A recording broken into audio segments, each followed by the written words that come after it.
حضور پاک کے شان میں گستاخی ہو رہی ہے اور آپ پوچھتے ہیں ہم کیا کریں؟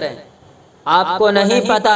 امام مالک رحمت اللہ علیہ فرماتے ہیں کہ حضور کے شان میں گستاخی ہو رہی ہو اور امت موجود ہو،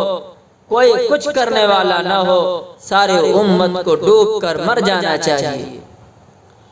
قرآن صاف لفظوں میں کہا جو پیغمبر کے خلاف اپنی زبان کھولے گا وہ اپنے ہاتھوں اپنے نصیب کھوٹا کرے گا۔ ان شانئک هو الابتر، اے نبی آپ سر بلند ہوں گے، آپ کا نام لینے والا سر بلند ہوں گے اور آپ کا دشمن خاک چاٹ کر رہے گا، بے نام و نشان ہو کر رہے گا، گمنام کر دیا جائے گا، اس کا وجود ختم ہو جائے گا، اس کی ہستی مٹا دی جائے گی، اس کا کوئی نام و نشان باقی نہیں رہے گا۔ وقتی طور پر کتنے اچھل کود کیوں نہ کر لے اور کتنی تشہیر کیوں نہ کر لی جائے اور کتنا سستی شہرت حاصل کرنے کے حربے استعمال کر لیے جائے،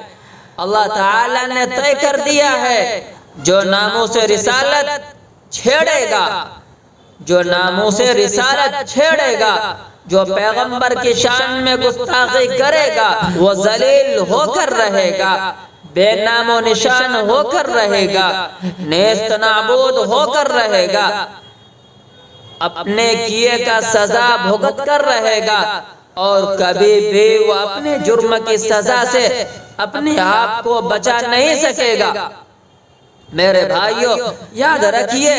گستاخی کرنے والوں کو دنیا کا قانون سزا دیتا ہو یا نہ دیتا ہو، اللہ تعالیٰ کے قانون میں ایسی سزا مقدر ہے جو انتہائی سخت بھی ہے